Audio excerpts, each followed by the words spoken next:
안녕하세요. 어제 165달러에 테슬라 주식 6주를 추가 매수했습니다. 저희 부부가 보유하고 있는 테슬라 주식수는 3271주가 되었습니다. 자, 오늘은 지금 애프터마켓에서 5%가 넘는 급등이 있기도 했었죠. 일론 머스크가 X에서 로보택시 사업을 8월 8일에 언베일 하겠다는 이야기가 나오면서 있었던 애프터마켓에서의 급등이었습니다. 테슬라 투자자 입장에서 그렇게 기다려왔었던 그 단어, 바로 로보택시라고 할 수 있는데요.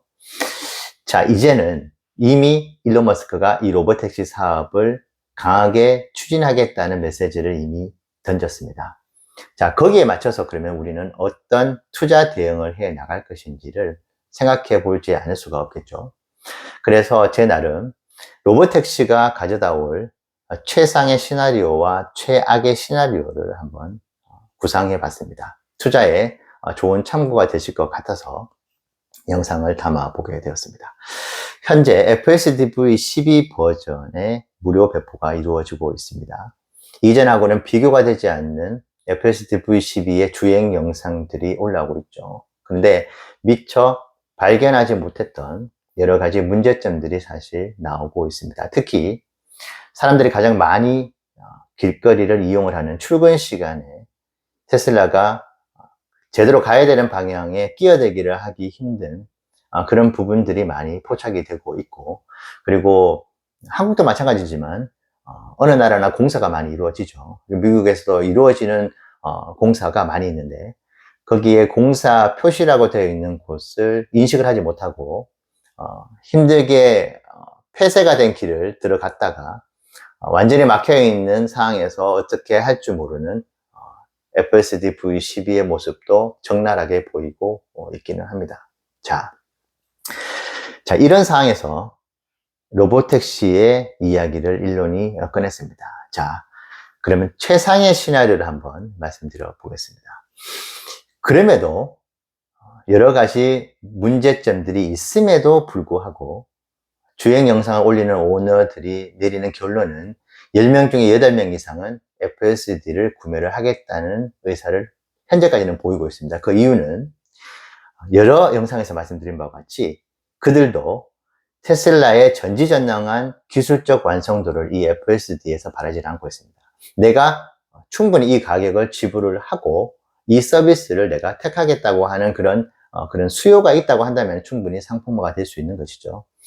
그래서 물론 아직까지 풀어야 되는 개선 사항들이 있지만은 현재 시점에서도 충분히 상품으로서의 가치가 있다는 생각을 하고 있는 것이고, 그리고 그 이면에는 지금 개선해야 되는 이 사항이 매우 빠른 시간에 개선이 되어서 보완이 돼서 다시는 그런 문제점들이 나타나지 않을 것이야 라고 하는 그 기대 심리 역시도 앞으로 구매를 해 나가겠어라고 하는 그런 결론을 내리는 매우 중요한 시그널이 된다고 생각도 합니다. 자, 지금 이제 막 무료 배포가 시작이 되었죠. 그리고 많은 유저들이 사용을 하고 있으면서 그 실주행 데이터 역시도 시너지 효과를 내면서 FSD V12의 기술적인 완성도를 계속 높여 나갈 것이고, 신경망은 나날이 업그레이드가 될 것입니다. 자, 그렇다면 4월 30일, 지금으로부터 불과 25일 만에 얼마나 큰 상승을, 얼마나 큰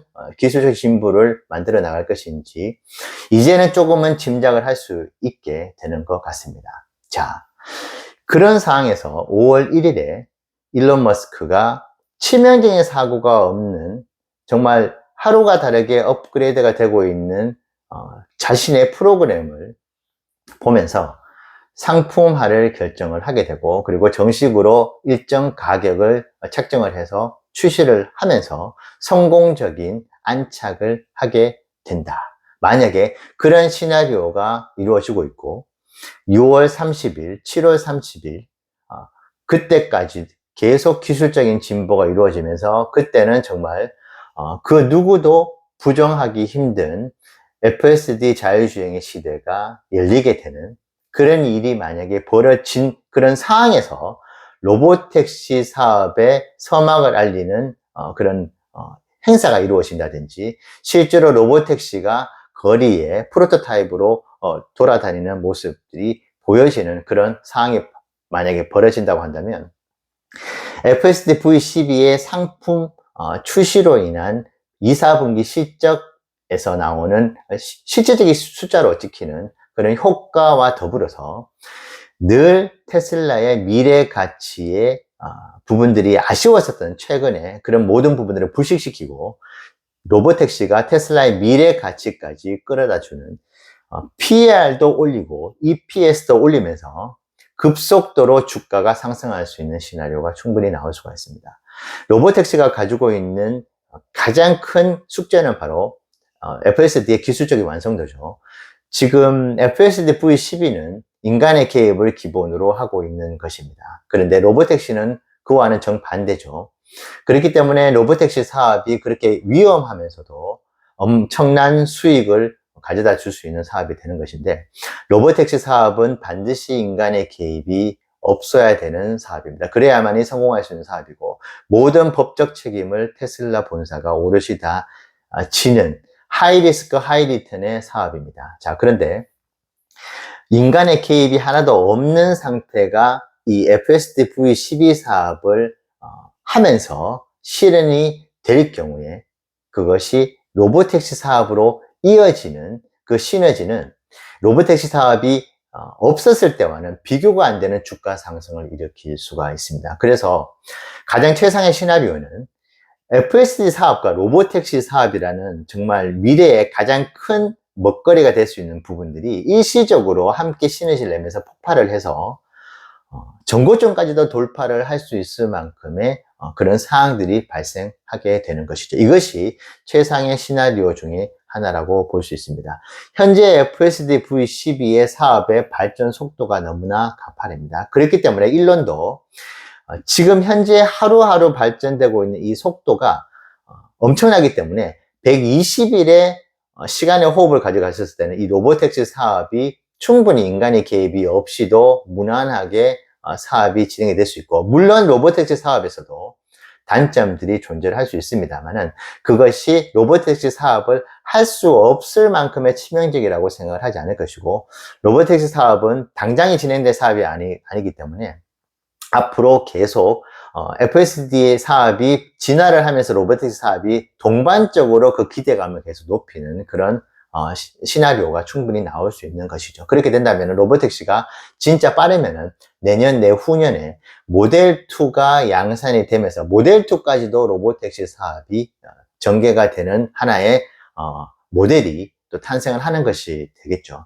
자, 그렇게 될 경우에는 제가 생각해 왔었던 2025년 이후에 퀀텀 점프의 시나리오가 올해 하반기 이후부터 그리고 내년 상반기에도 이루어질 수 있다고 생각해 볼 수 있습니다. 왜냐하면 로보택시 사업과 FSD 사업은 기관 투자자들조차도 2024년도와 2025년도에는 그들의 시나리오에서도 존재하지 않았던 사업 영역이고, 단순하게 전기차 매출이라든지 에너지 매출, 그 다음에 보험 매출, 충전소 매출 정도밖에는 실질적으로 EPS에 반영을 해오지 않았던 그런 기관들이었기 때문에 현재 가지고 있는 EPS 역시도 대부분 다 2025년도 EPS가 $5 미만으로 형성이 되어 있는 이유이기도 합니다. 하지만 그 모든 예상들을 완전히 다 뒤엎은 최근에 테슬라의 행보를 보이고 있기 때문에 그만큼 미래 가치를 훨씬 더 빨리 끌어당길 수 있는 요인은 최상의 시나리오라고 해도 사실 과장됨이 없고 허무맹랑한 이론은 논리는 아니라고 생각을 합니다. 자, 그런데 최악의 시나리오 역시 존재를 합니다. 앞서 말씀드린 바와 같이 하이리스크 하이리턴 사업이 로보택시 사업입니다. 인간의 개입이 하나도 들어가지 않은, 문제가 발생했을 경우에는 모든 법적 책임을 100% 지게 되는 테슬라입니다. 자, 그리고 여전히 120일의 시간이 남아있기는 하지만은 기술적인 완성도에서 점점점 그 허점들이 보여오고 있는 무료 배포에서의 주행 관련 영상들입니다. 자, 그렇기 때문에 과연 일반적으로 가지고 있는 120일이라는 시간 동안에 로보택시 사업을 언베일할 정도로 베일에 가려져 있는 이 로보택시 사업을 정말 미래에 충분히 그 가치를 발휘할 수 있을 만큼의 기술적인 완성도를 이 로보택시 사업에 과연 그 4개월 동안에 증명해 보일 수 있을지에 대해서는 퀘스천 마크가 있는 것입니다. 그리고 지금 이 로보택시 사업으로 인해서 FSD 사업이 가지고 있는 어떤 미래 주가의 프리미엄이 희석이 될 가능성도 있습니다. FSD 사업과 로보택시 사업은 어떻게 보면은 한 몸인 것과 다름없는 것이죠. 모든 그 사업의 베이스가 바로 이 자율주행이라는 것을 끼고 있는 것인데, 일반 투자자들은 사업을 따로 분리를 해서 생각하는 것이죠. 그렇기 때문에 로보택시 사업이라는 것이 이슈가 되고 이 워드가 계속 언론에 나오는 순간 FSD 사업이 가지고 있는 기대감이라든지 어떤 관심도가 급격하게 떨어질 수 있는 부분들은 존재를 합니다. 지금 벌써 로보택시 사업에 들썩들썩 한다는 것은 FSD 사업에 대해서 관심을 가졌던 사람들이 이쪽으로 이동을 하면서 FSD 사업의 관심도를 떨어뜨릴 수밖에 없는 그런 요인으로도 작용할 수 있는 것이고, 그리고 그런 관심도의 하락이 테슬라 주가를 크게 끌어올릴 수 있는 부분들을 조회를 하면서 로보택시 사업에 언베일 되는 부분들이 생각보다 그렇게 매력적이지 못한, 누구나 알고 있는 그런 이야기들로만 가득 차게 될 경우에는 굳이 로보택시 사업에 대한 이야기를 꺼내지 않더라도 충분히 주가 상승의 모멘텀을 줄 수 있는 이 FSD V12 사업인데, 이것조차도 모두 관심도에서 멀어지게 만드는 그런 악영향을 줄 수도 있다고 생각합니다. 이 두 가지 시나리오는 반드시 둘 중에 하나가 일어날 가능성이 있는 것이고, 그 중간 단위는 없다고 생각합니다. 자, 그런 상황에서 어떻게 투자를 해 나갈지에 대해서는 우리 모두 이제 오늘 그 이야기가 시작이 됐기 때문에 한번 곰곰이 생각을 해볼 필요가 있다고 생각하고 있고, 저도 이 부분에 대해서 계속 모니터링을 하면서 투자에 참고를 해 보도록 하겠습니다. 네, 오늘 영상 좋은 참고가 되시면 좋겠습니다. 감사합니다.